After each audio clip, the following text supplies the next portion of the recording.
Hey, it's CJ Miller. I'm in Shreveport, Louisiana. Across the Red River is beautiful Bossier City, Louisiana. And as I'm panning across this canvas that I'm working on, I want to make sure not to make any sudden, things that sudden movements tend to stutter the recording. I've noticed. Go figure. I want to invite you to come check us out on your summer vacation, your road trip, whatever. If you're passing through, we're a great layover. We're also a hell of a destination. If you get here and you need some tips or you want a guide or something, holler at me. We'll spend some time. We'll kick it. Okay, so this is a canvas that I'm working on. That's going to go here on this wall. And the reason why is because I got a window here and a window here, no window here. Because when they built these apartments, and on the other side of this, there is a window in the hallway. So if they had put a window here, then I'd be able to look through this window and look into that window. They didn't think about that. Tearing down this bitch of a bearing wall and putting a window where it ought to be. I love to use that line. I don't get to do it too often. But that's cool. From Mommy Dearest, Joan Crawford, Anyway, when she and Alfred Still were doing the New York apartment. So anyway, this is cool. I want this to look as if we are going to be taking in this view from a pane of glass of the window. So that's that's what we're working with this. Hang on one second. Ziggy, skip this song. It's a little bit more mellow. We'll see. Okay.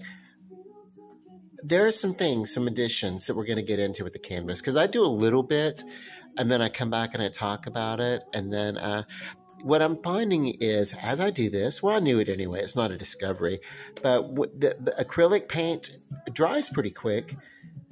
But if it's still wet and you're doing a wet-on-wet painting and everything like that, then the paints will blend. You'll get this blurred effects. They do blend well. Acrylic blends better, actually, than oil painting, to be honest with you. But that's how I can get these various tones out of just a few primary colors. I'm getting all these really kick-ass tones, some primaries and secondaries. That's what I've stayed with. And then everything else, all the tertiaries have come from blending. I made a decision to go ahead and add just a little bit of a definition to that church steeple, the cross above it, because, and believe me, it looks, as you're seeing this light, L-I-G-H-T, representation of a high definition, everything's crisper and brighter than it actually is in real life. So it looks, more prominent than what it actually is. But I decided, as I was putting some atmosphere in, that the cross that I had there before was kind of getting a wash, even in that subtlety of the atmosphere where that is. So, and I'm not sure that I didn't want to bring in a lot more of the atmosphere around that area. So I felt like if I were careful, I could add the slightest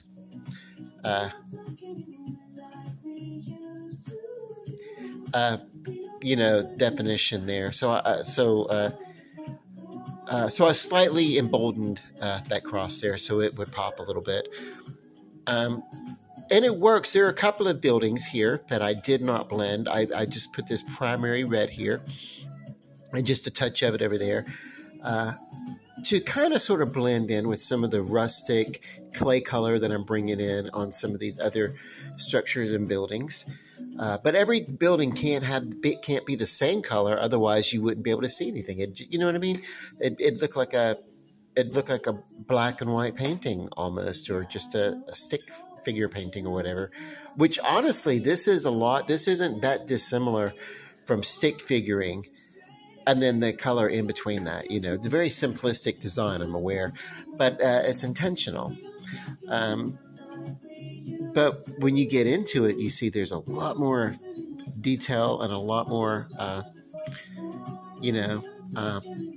so I went with this white building on the faces of this white building, I went with darker embellishments, and then here I went on this red, I went with lighter embellishments.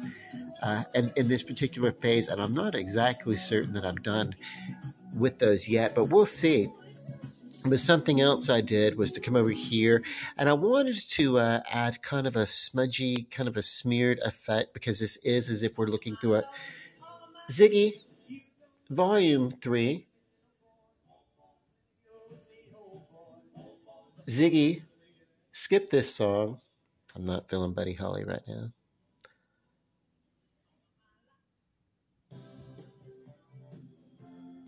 Ziggy, skip this song. I don't even know what that one was. So anyway,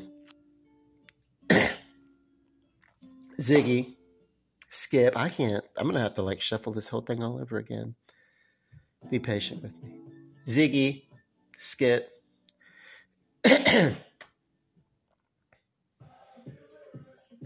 Whatever. At least it's more modern. I got obsessed with this song after watching that Saturday Night Live skit that was all over YouTube. The Timothy Chalamet skit where he was imitating the singer. So,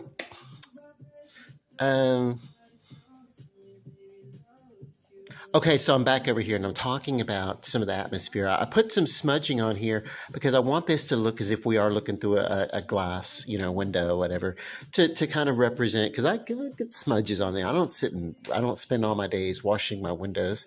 So yeah, it gets a streak or whatever. And if you have ever cleaned windows, and I'm sure we all have, you cannot get a completely streak-free experience. Oh my God. Like, I would obsess over that. And like, the more you try to get the streak off, you just end up moving the streak or whatever, and you put some water, you put some things, window, whatever, whatever. It's like that, the Cat in the Hat book where it's raining and the spot gets everywhere. It's like that. So, anyway, so that's going to lend itself to that, but to that window, glass effect that I ultimately am going to be going for, but also subtlety. It's kind of going to bring the atmosphere into the perception of the distance and what's in the distance and what's closer in the foreground. It's going to give that perception that I'm working for, that depth perception. Okay, so but at one point here, I realized I wanted to kind of do some cloud formation to fill in some negative space in that atmosphere. And I used a fine tip, and I realized that because I had used a finer tip bristle, that it was like, wow, that is too much definition for atmosphere. So what I decided to do is play around with the idea of, and I did what I did here. This actually, to be honest with you, is the dark over a lighter bit of cloud cover, but it kind of gives that same effect. Well, this is kind of different. This is a darkness behind the lighter cloud that I created there. This was the ivory black, and it was too bold, and so I went with the titanium white on top of it to like blend it and bring it down. Yeah.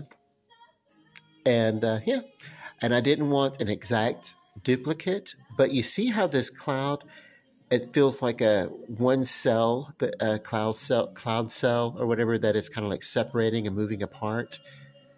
I kind of wanted that effect here, where there's somewhat of a shape recursion between this cloud and this cloud. And that wasn't necessarily what I thought at first, but as I was like patting it down, I thought, why not have another formation, a little bit different, but also in the contrast, and then, like I said, all these effects, these little atmospheric effects that are either in the sky or either on the window, and even sometimes even reflection of themselves in the window that I'm working on. it's I want there to be that kind of where does the window end and where does the air begin? And that's why I don't mind sort of a muted idea of this color and sort of a similar color, but where these all are kind of like have the same base, because regardless of the color, we're looking at it through glass. And as someone who wears glasses, in plastic polymer lenses, thin and everything like that, no matter what, you do see a difference between looking at your naked eye. The color is different than how it looks, regardless of the lens. I can just pretty much attest to that. So, yeah. So there's a certain uniformity that happens there anyway. And I'm having such a good time. What I've learned about this is a Linda Ronstadt version of this song. I've always loved it. Will You Still Love Me Tomorrow? It's almost psychedelic. Okay, so I decided this was going to be, I'll let this be a representation of a mirrored building, silver mirrored kind of, so I can let there be some warbly, this back here. I decided, Ziggy, skip this song. I may have to like really shuffle that around or something. The playlist, it's getting on my nerves. Oh, this is too funny. Tiny Tim, Tiptoe Through the Tulips. So, yeah, I think I already talked about that, where I said this could be kind of representative of the larger building side murals that we have. I got in here. This is very subtle. You have to really know what you're looking for. You'd have to get almost on it to see. Even through the light, it doesn't come through. There are two different tones. There's a gray, and then I did twice, and then I topped it off with just a speck of red that through the distance, maybe we're going to see a little bit of a, is there a light that's blinking on and off? And I didn't want it to, I wanted it to be a mid-blink. And I kind of sort of did the same thing over here where I've added the little bitty white,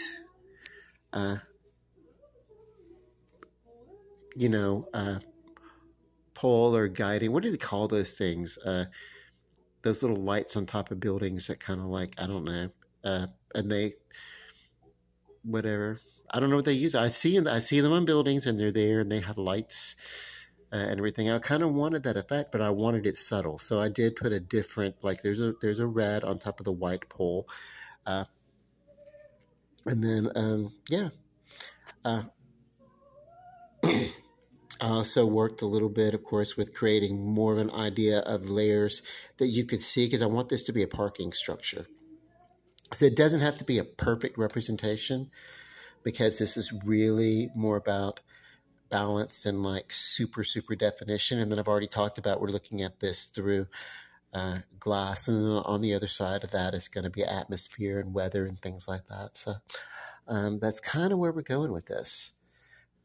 What else have I done that I changed or whatever? I talked about emboldening that steeple. I talked about adding the some light through window along that red building to contrast with the white building. The reason why I have a couple of buildings there just in straight up primary is to draw focus to how well everything else is tertiary and blended so well, but I needed something to contrast to pull that. Okay. That's about where we are right now. I will tell you, I was going to say what I learned about it. When you are creating something, you feel a sense of pride and love in it, and you love it. And so it lets me know that if the universe, if it's created with the amount of detail that it's created, that you know what I mean? That much detail goes into creation. That level of detail can only result, that kind of personal investment in doing something, that can only result in a swelling of pride that is love. So I'm not getting into, is there a God, is there not a God? I'm just saying, if there is a creator, it's love. Yeah. Anyway, so, yeah. And it doesn't even matter if it's not the exact, if it doesn't follow the exact plan. You know, I knew what I wanted to do, and this kind of staying within that format. But I'm taking little liberties as I go along. This isn't a faithful representation of what I'm seeing out my window. And so, if there is a creator, and he's worked on this universe, and even if there's been adjustment, even if I don't know, free will that throws a wrench in that plan once in a while, and the creator makes an adjustment to his plan to make everything work for that whatever. If you know, that's my philosophy of it, and I'm not getting into religion. I'm just saying, if there is a creator, then it's love. You know, so yay. I mean, even a kid at play with their what are they what are those things where they used to have the little tops? You guys will know what I'm talking about. I was a little before my time, or a little after my time, actually. Battle blades or something like that, where they were tops, spinning tops, and they'd have them like bump against each other, and that was whatever, like a ripcord. They pull the ripcord and let the top spin and bump against each other, and whichever one lasted the longest, that was the one that won the battle in their little plastic arena or whatever. Even the kids who are doing that and they're creating that, they have a love for those things that they're investing of themselves in, even though they didn't create it. They're creating that narrative. It's like a writer who writes a story, and I've written a few little stories and things like that. I create my own little. You love that. You love the characters, even though they're not real, or they can kind of have a realness to you, and you get an emotional investment in the characters and stuff like that. And, well, so we are super real if there is a creator to the creator. So the love is there, and that is why whenever I talk, I always want to sign off with love and light. And I'm going to do that now. Love and light. Peace. Good night.